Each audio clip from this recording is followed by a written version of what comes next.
Alan Moore, it's pretty obvious we're living through a revolution. Now, some people have called it a digital revolution. How do you describe it? It is a revolution. I would say it is in fact a communications revolution. And the reason why I say that is because human beings are a we species. We have an innate need to connect and communicate. We're driving this revolution through our mobile phones, through PCs, the internet.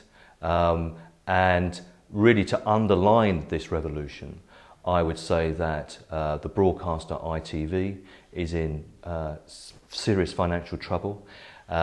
Newspapers and magazines on both sides of the Atlantic are in serious decline, and local newspapers again on both sides of the water are closing on a daily basis. It's a communications revolution. We've been locked out of that ability for us to connect and collaborate, co-create by dint of our nature. And so we've taken technology, what people call Web 2.0, and we've driven it towards the needs of us as individuals to be able to find, connect, co-create, collaborate, participate together, which is in defiance of the way that our traditional broadcast news media has allowed us to kind of be part of that process in many ways. Let's turn to the book, Social Media Marketing. Yeah. What does this book set out to show? It sets out to show what any business or organisation fundamentally has to do to be able to not only survive but thrive within this communications revolution. When you say survive, I mean, is it as serious as that? Are you saying businesses, if they don't adapt, could seriously go under? Well, I think that, again, we only have to sort of look at what is happening within the media, as I've just highlighted, as serious issues that they're facing in terms of advertising revenues disappearing and them not able to find new ways of recouping that revenue in many ways. So I would absolutely, and I think that affects every single business. The phrase social network is used all the time now. You prefer the phrase a networked society. Explain why. For the very simple reason that there are, in fact, I think 3 times as many mobile phones in the world as there are TV sets. There are twice as many mobile phones in the world even as PCs. And in fact, a young man in Manchester is organising his personal and even possible commercial life through his mobile. A young woman in Kenya is able to actually organise her commercial existence and to be able to trade more effectively by using the mobile in a networked fashion. And a young businessman in Melbourne is doing the very same thing. I myself personally are talking to people in Australia, Silicon Valley, other parts of the United States of America, across the world. I'm connecting and organising, communicating with people in ways which previously were seen as impossible. It seems pretty obvious that anybody in business must know a lot of information about their target audience. There are plenty of tools already around and the simple market research. Surely that's enough.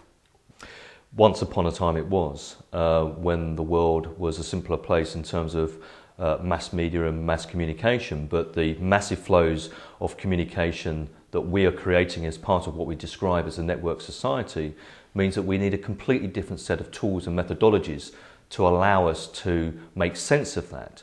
What falls out of this extraordinary amount of communication that goes on is a lot of information. It's raw data in many ways, but it can become very valuable intelligence by the ability to capture, refine and understand actually how you and I are relating to each other. We know that 70 to 71% of all purchase decisions are influenced by word of mouth. If, for example, if I was a very influential person within a particular network and I decided to leave, I have an 8 times negative impact on the revenues of that company. And so what it means is that marketeers, people, businessmen have to have that knowledge at their fingertips on a daily basis to be able to feel the dynamic pulse of the network society, to make sense of it and to be able to think about how they're going to react or respond to how that network society is evolving and developing. You've referred to the problems of television, you've referred to the problems of newspapers and magazines on both sides of the Atlantic, and they clearly do have major problems. Advertising is not as effective as it used to be, it seems. Are you saying, therefore, that traditional advertising that we've all grown up with, is it in effect dying? Yes, I would say the patient is extremely sick.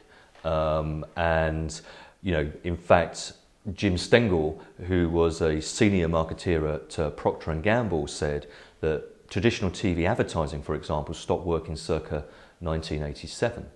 I think that the problem is that many businesses have not believed that the world that they're in is in the grip of a communications revolution.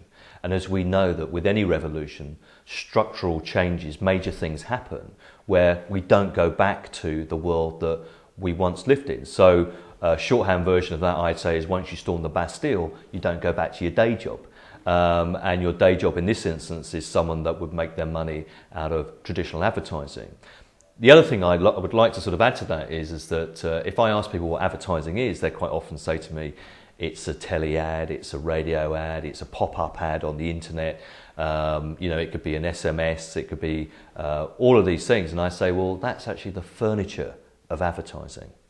Advertising to me is actually a message from one to many or many to many that has some form of commercial agenda.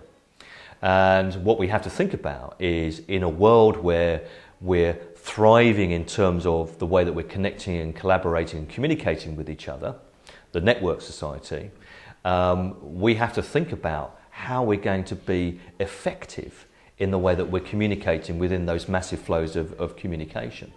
And it's something that people have not really understood.